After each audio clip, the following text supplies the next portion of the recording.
لا إله إلا الله لا إله إلا الله لا إله إلا الله ما لنا رب.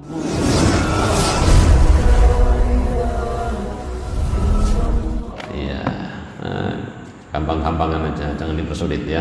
Bismillahirrahmanirrahim. Kita sekarang masuk ke tafsir dua ayat yang kita baca tadi. Baik, tolong direnungkan baik-baik. Ini yang paling penting di sini justru. Tadi juga penting ya, pengetahuan tajwid, teori tajwid juga penting. Ini lebih penting. Bismillahirrahmanirrahim. Wa ma kana qaulahum illa an qalu rabbana ighfir lana dzunubana. Wa ma kana qaulahum, tidak ada doa bagi mereka. Siapa? Ya kaum muslimin, Rasulullah dan para sahabat, para pengikutnya termasuk kita semuanya. Illa an qalu, selain ucapan mereka. Apa ucapannya? Rabbana ighfir lana dzunubana. Duh Tuhan kami, ighfir, ampuni, lana untuk kami, dzunubana, dosa-dosa kami. Masya Allah, ini hebatnya orang mukmin ya, hebatnya orang mukmin. Menang atau kalah tetap ta'alluq ilallah, bergantung kepada siapa? Allah Subhanahu wa ta'ala. Ya, kemarin sudah dijelaskan menyinggung tentang perang Uhud. Perang Uhud itu kalah apa menang kaum muslimin? Kalah apa menang? Kalah. Secara perhitungan manusia kalah, memang kalah. Mengalami kekalahan. Karena yang syahid ada 70 di pihak kaum muslimin, orang-orang musyrik hanya 20. Tapi kalau di persentase sebenarnya ya nggak kalah juga ya, karena antara 3.000 sama berapa kemarin? 700 melawan 3.000. Tapi memang pada saat itu kaum muslimin memang yang mengalami penderitaan, sampai Rasulullah dikabarkan meninggal, tapi tidak ya, sampai Rasulullah juga cedera mukanya, kan udah luar biasa, itu kejadian yang luar biasa. Tapi oleh Allah SWT, subhanallah ya. Jadi ini menggambarkan betapa memang orang Islam itu kapanpun dimanapun tidak boleh pesimis, karena memiliki sandaran yang kuat. Justru berdoa, Rabbana, ya Tuhan kami, ighfir lana dzunubana. Ay makana qaulahum ma'a thabatihim wa quwwatihim fiddin illa talabal maghfirah minallah ya. Jadi ucapan orang-orang mukmin ya, karena senantiasa disertai dengan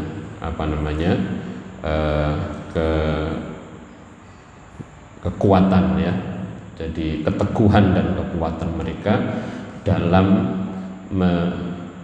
memeluk dan mempertahankan agama ya.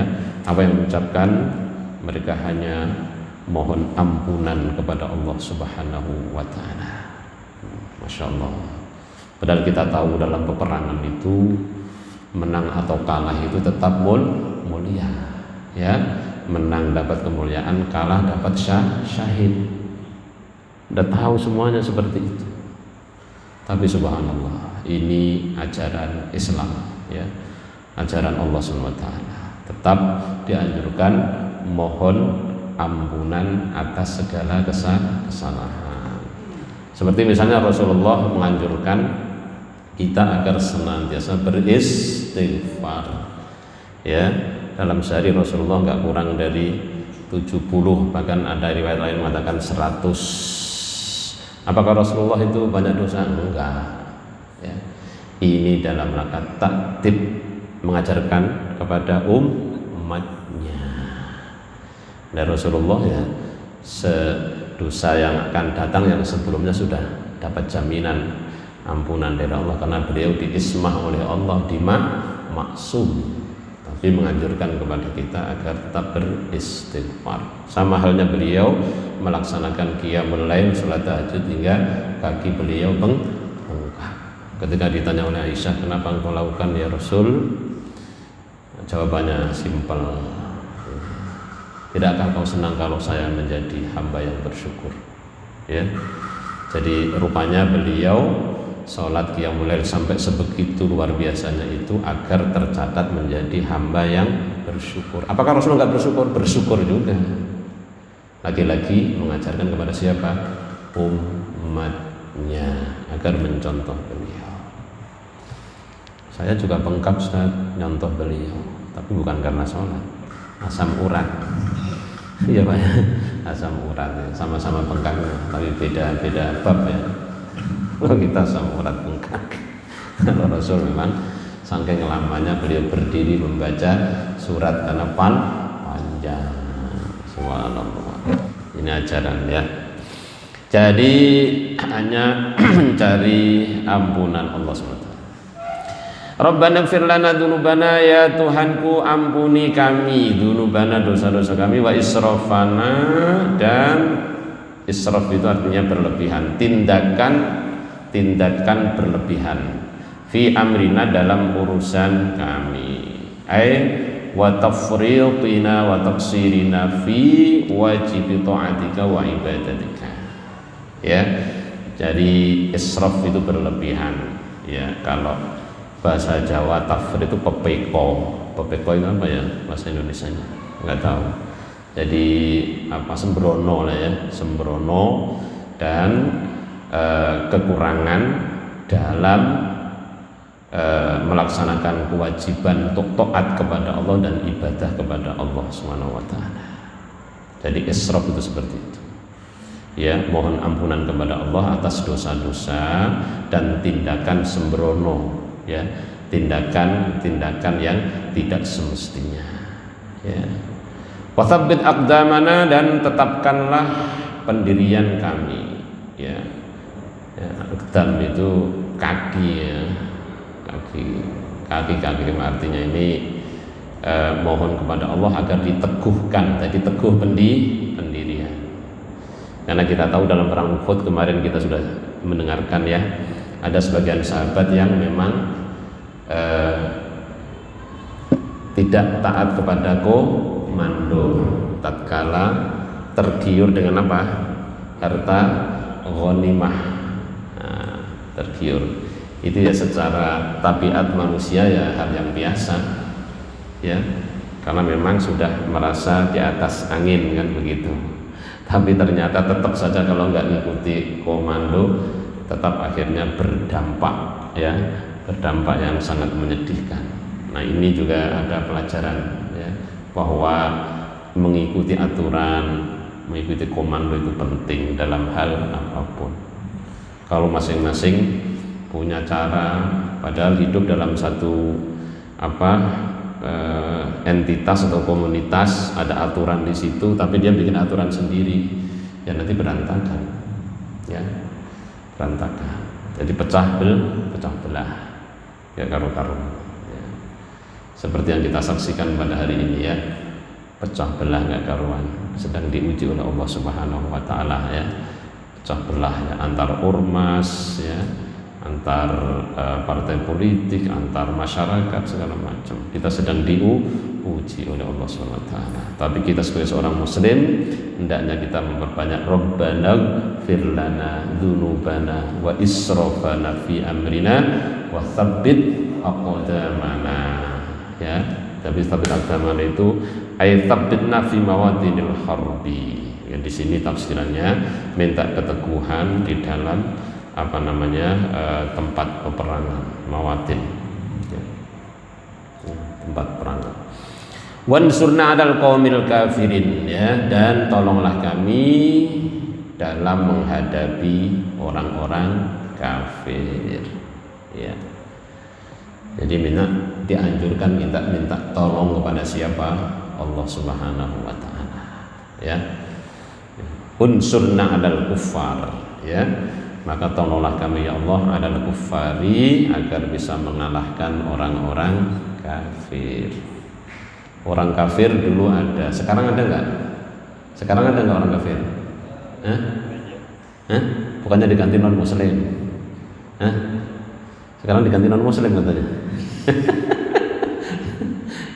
Ya kafir ya tetap ada zaman sekarang Pak. Gitu. Jadi istilah kedua baru non muslim, jangan dibalik. Oh Allah bilang ada kok kita bilang nggak ada, gimana? Ada. Artinya orang yang mengingkari Al-Quran, mengingkari Rasulullah, mengingkari Islam, mengingkari syariat, kafir. Jangankan mengingkari semuanya, mengingkari satu klaster saja, misalnya mengingkari sholat, ya kafir hukumnya. Menganggap sholat misalnya nggak wajib, hukumnya apa? Kafir.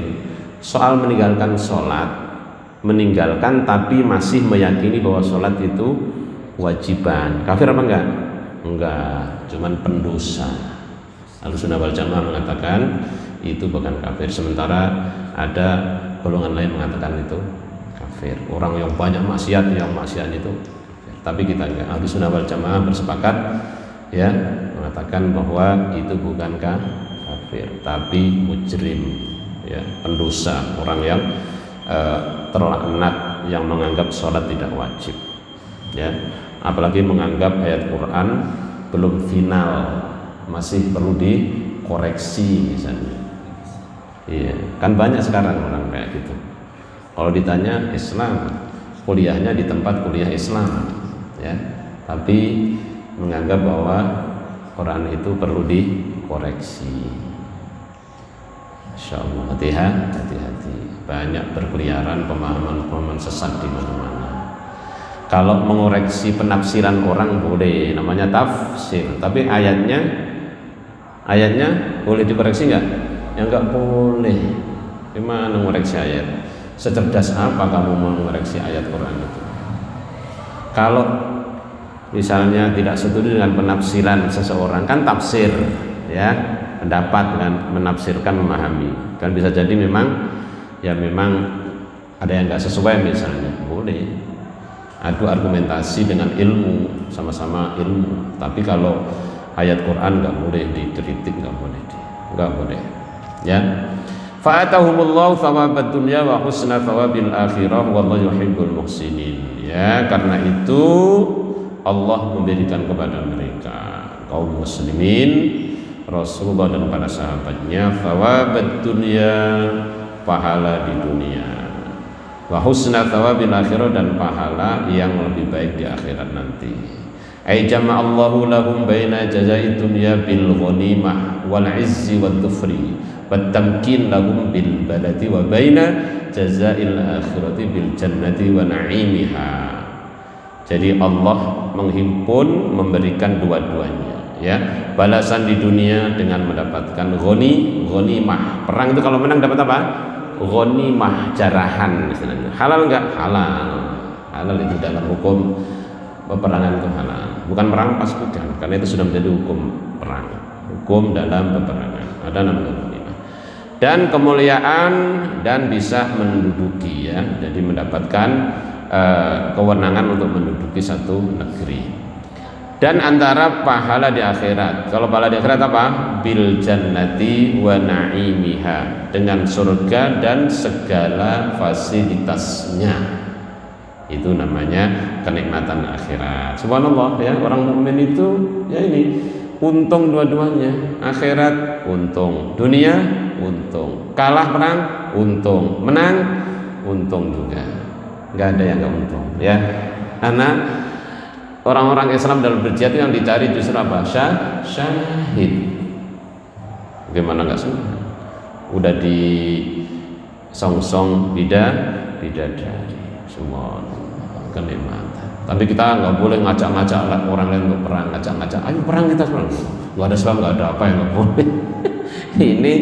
ini konteksnya adalah di negeri yang disebut Darul Harbi, negeri yang sedang berperang. Kalau seperti Indonesia tidak dalam kategori Darul Harbi, ya, tidak boleh terus jalan-jalan di situ sambil membawa pedang, ayo perang-perang, ayo siapa orang kafir ayo kita perang. Nggak boleh begitu, itu konyol namanya. Aturannya itu nggak paham ayat namanya, ya, nggak paham konteks, nggak paham ayat. Harus paham, ya. Nah, mesti ngaji ya. Wallahu yuhibbul muhsinin, dan Allah mencintai orang-orang yang selalu berbuat kebaikan. Ay yuhibbu man ahsana amalahu wa akhlasa niyatahu, yaitu mencintai orang-orang yang senantiasa memperbaiki amal perbuatannya, wa akhlasa niyatahu, dan mengikhlaskan niatnya, wa khussa thawabul akhirati bil husni isyaron bi fadlihi wa annahu al-mu'tadu bihi indallah. Jadi pahala akhirat kenapa dikhususkan ya? Wa husna thawabil akhirah, diucapkan dengan husnu ya, isyaron bi fadlihi ya, untuk mensyiarkan keutamaan akhirat sebagai dan Allah telah menjanjikannya ya, dan itu adalah sebagai janji yang pasti akan diberikan ya, janji Allah yang akan diberikan kepada hambanya, makanya disebut wa husna thawabil akhirah. Kalau thawabud dunya enggak disebutkan husna, tapi thawabul akhirah disebut husna thawabil akhirah isyaron bi fadlih ya, karena ya lebih utama memang akhirat itu, bagaimanapun akhirat lebih utama. Sebagai seorang mukmin, bukan ateis, bukan komunis, bukan PKI ya, menganggap bahwa akhirat itu jauh lebih utama. Sementara orang PKI, orang komunis, orang ateis itu nggak ada akhirat, nggak ada akhirat, ya dunia aja. Bahkan memahami dunia ini diciptakan oleh yang tidak ada. Apa itu? Jadi ada diciptakan oleh ketiadaan. Masuk akal nggak? Itulah gobloknya orang ateis. Goblok di atas goblok orang ateis. Udah pokoknya. Udah nggak ada cara lain kecuali goblok di atas goblok. Orang kok nggak nganggap Tuhan? Jadi dunia ini katanya diciptakan oleh ketiadaan. Lu tiada kok nyiptakan yang ada, coba itu diikuti banyak orang juga ternyata. Di Indonesia juga ada yang banyak yang ikut-ikutan seperti itu, komunis. Makanya harus disadarkan mereka itu ya, karena merusak ya, merusak. Di mana-mana namanya komunis ateis itu pembantai. Zaman dulu di Soviet, di Rusia, di mana itu, di kalau negara Asia, di Kamboja, 2 juta manusia terbantai gara-gara partai itu. Makanya di Indonesia nggak boleh hidup partai itu, harus dibungkam, nggak boleh hidup. Allah alam bisawab. Semangat kan maksudnya. Bukan provokasi, bukan, mengingatkan aja kita kaum muslimin ya. Mudah-mudahan Allah SWT selamatkan kita semuanya dari berbagai keburukan situasi dan kondisi ini ya. Baik, kita akhiri dengan hamdalah dan kifaratul majid. Alhamdulillahirabbil alamin. Subhanaka wa hamdika asyhadu an la ilaha illa anta astaghfiruka wa atubu ilaik. Assalamualaikum warahmatullahi wabarakatuh. Ya Imam